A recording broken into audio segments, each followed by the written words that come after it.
కేంద్ర ప్రభుత్వం 10 ఏళ్ల నుంచి విభజన చట్టంలోని హామీలను నెరవేర్చడం లేదని అన్నారు కాంగ్రెస్ మీడియా కమిటీ చైర్మన్ సామ రామ్మోహన్ రెడ్డి.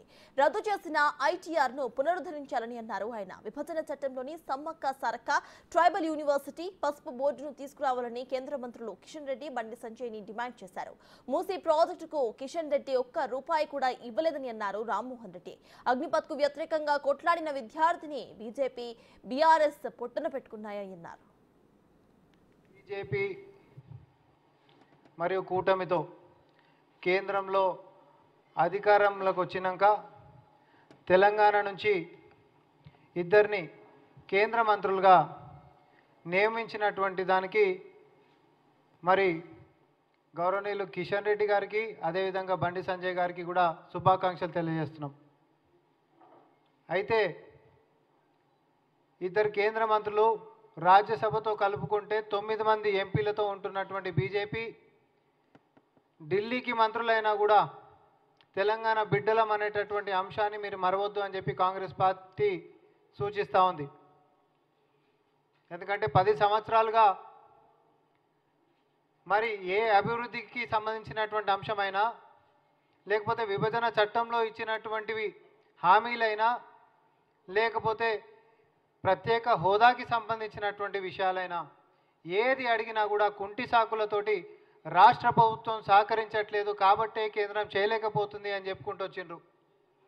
10 ఏళ్ల నుంచి ఒక్కటంటే ఒక్క విభజన చట్టంలో ఉంటున్నటువంటి హామీని నెరవేర్చినటువంటి పాపాన బీజేపీ కేంద్రంలో ఉండి చేయలేదు. కానీ ఇప్పుడు మాత్రం అట్లా చెప్పేటటువంటి ఆస్కారం మీకు లేదు.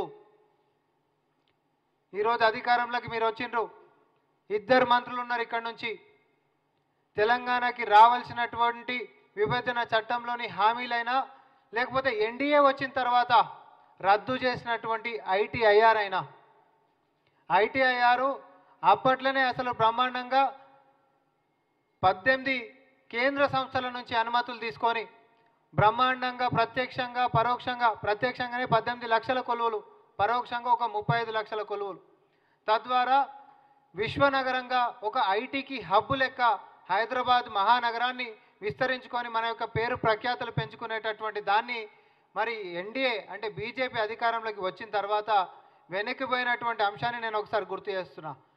అయితే దానికి వీళ్ళు చెప్పినటువంటి సాకు రాష్ట్ర ప్రభుత్వం సహకరించలేదని, అది మొదటిది కాబట్టి మొదటి దాంతో నేను వస్తున్నా. కానీ ఈరోజు మేము కాంగ్రెస్ పార్టీ నుంచి డిమాండ్ చేస్తున్నామంటే ఈరోజు రాష్ట్రంలో కాంగ్రెస్ పార్టీ ఉంది, ప్రజా పరిపాలన ఉంది, ఇది ప్రజల రాష్ట్రం. ఏ తెలంగాణ గురించి ఆకాంక్షల గురించి కొట్లాడుకున్నామో ఆ ప్రజా పరిపాలన ఏర్పాటు చేయడంలో భాగంగా ఈరోజు మన హక్కైనటువంటి ఐటీఐఆర్ని మరి బీజేపీ ఇవ్వాలి.